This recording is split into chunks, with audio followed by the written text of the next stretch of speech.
Hey foodies, welcome back. Today I'm going to share with you this delicious Caribbean style dinner recipe. Let's get into it. Alright guys, let's start by preparing some Caribbean sweet potato salad. So these are the kind I'm using, not the American orange sweet potatoes. Once you add them to the pot, we will add a little salt and just allow them to boil until nice and tender. While the potatoes are boiling, let's prepare the dressing using some mayonnaise. I will add some ranch dressing to that as well as some mustard. I will also add a tad bit of seasoning and I will use some malt vinegar. You can also use regular vinegar or apple cider vinegar if you like. And yeah, we will add a little bit of honey here just to balance everything out. It will not make the salad sweet. So you will just mix everything to combine and set aside.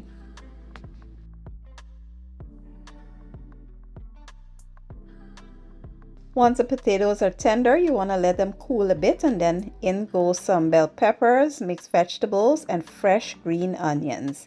Give it a good toss, and then we will come in with that dressing that we made. Toss everything nicely again. Make sure it's well combined, and that's it. Quick, easy, and simple. And this is so delicious. You guys will enjoy it.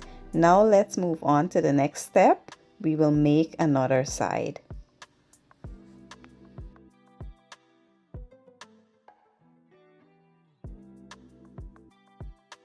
Next, let's make some Caribbean style macaroni pie. So in goes some elbow noodles along with some salt. Give it a stir and allow it to boil until it's nice and tender. Once the macaroni is done, you want to add some scallion, grated onions, and garlic. We will also add some seasoning as well as some butter. And you want to give it a toss while the macaroni is hot so that the butter can melt.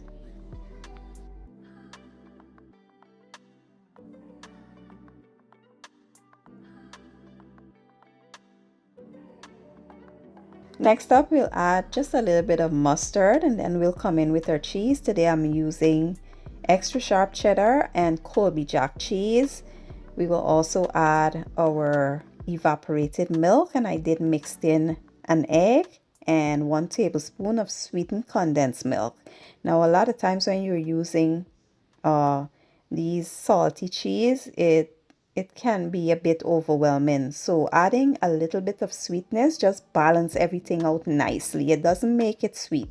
It just adds balance. So next up, I place them into these little individual pie dish, and then I added extra cheese over top, and we will place them into a 400-degree oven for about 30-35 minutes or so. After about 35 minutes, this is how they were looking. Super scrumptious and amazing. It smelled absolutely divine. But next up, let's prepare another side. Next up, let's make some vegetable rice. So to a preheated pot with some oil, I added some green seasoning, onions, garlic, and I give it a toss. Then I forgot that I wanted to add some ginger. So I went in and grated a little bit of ginger, about a teaspoon or so. Not too much, just a little bit. And yeah, just give it a toss, allow to go for about 2 minutes or so before I come in with my washed basmati rice. Give that a stir, and then you will add some seasoning here for flavor and taste.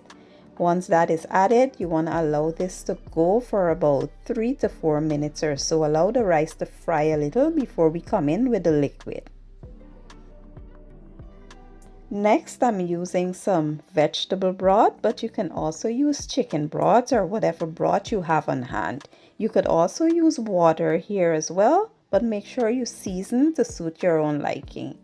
Once this comes up to a boil or a simmer, we will cover it, lower the heat to the very lowest, and allow it to cook until the rice is tender. Once the rice is tender, we will cover this, place it on the other burner, and then we will prepare our vegetables. So here I added some butter. Next, I will add some bell peppers. I will also add some carrots, green beans, and corn. Now I use salted butter because I have no intentions of adding any seasoning here. When I tasted my rice, it was so well seasoned that if I add any more seasoning here, it's going to make the rice salty. So that's it. I allowed that to go for about 2 minutes or so, and then I added it to the rice along with some fresh green onions and parsley. Give everything a good toss, and that's it. Super simple, but this rice is absolutely amazing. You have to give it a try. Now let's move on to our entrees.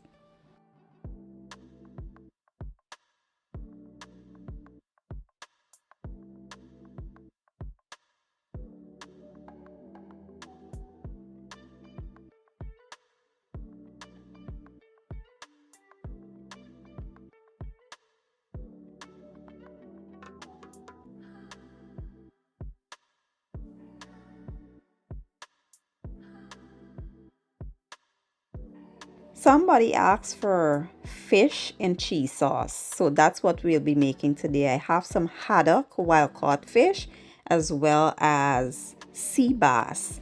So I added some oil and now we will add some seasoning. I will leave all the seasonings and the measurements that I use in my description box. I did wash the fish and pat it dry, and here we will season the fish with those seasonings on both sides.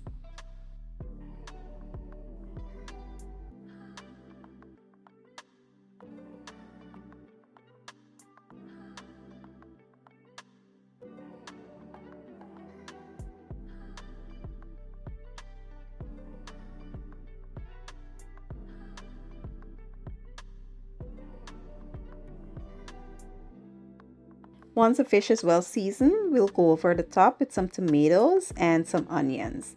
I like to eat with my eyes, so I like to make everything super attractive.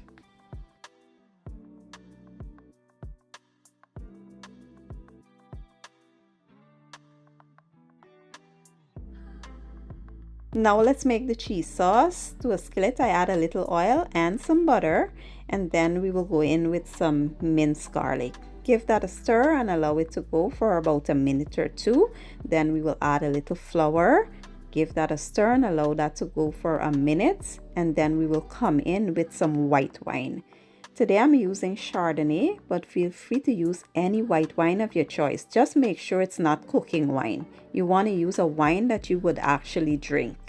So you want to give that a toss, and then we will come in with some heavy cream. Once the cream is added, we will follow that up with some cheddar cheese and Parmesan cheese.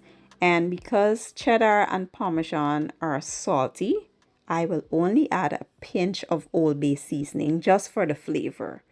You know, we don't want to make the sauce salty because the fish is already seasoned. So you want to give that a stir, allow it to thicken, and this is how it will look once it's done.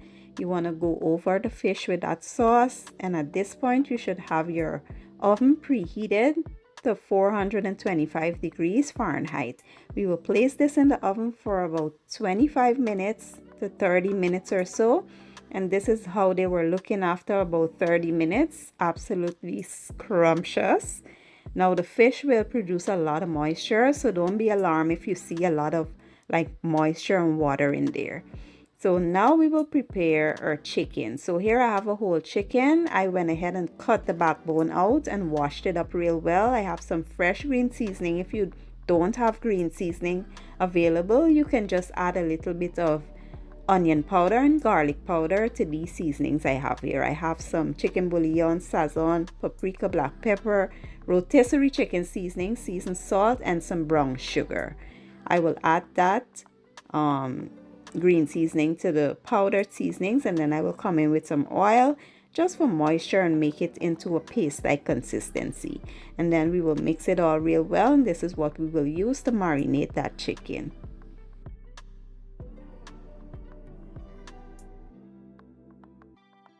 Next, you want to coat the chicken very well with the seasoning. Make sure you lift the skin up in the thighs, the legs, the breast, everywhere, and place that seasoning in there. Once you are done, you will cover this and allow it to sit and marinate for about 6 to 8 hours. If you have time and you can let it go overnight, please, that will be best.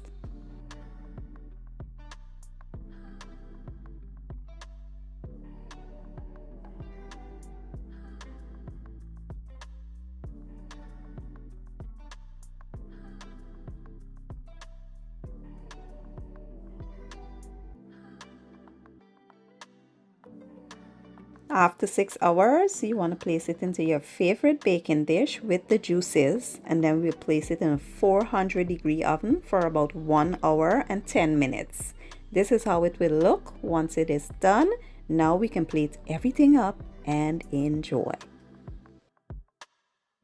And here you have it, the most delicious Caribbean style dinner recipe. I did serve it up with a fresh garden salad on the side, and it was absolutely mouth-watering. I couldn't go without showing you guys the inside of the macaroni pie. It was so flavorful and delicious. I'm sure you guys will enjoy it when you give it a try. This recipe, it suits for a Sunday dinner, a birthday, Mother's Day that's coming up, any special occasion. Give it a try and let me know what you guys think. I will leave all my ingredients and measurements down in the description box, and I'll see you guys in my next one. Thank you for watching. I appreciate your support, and as always, enjoy.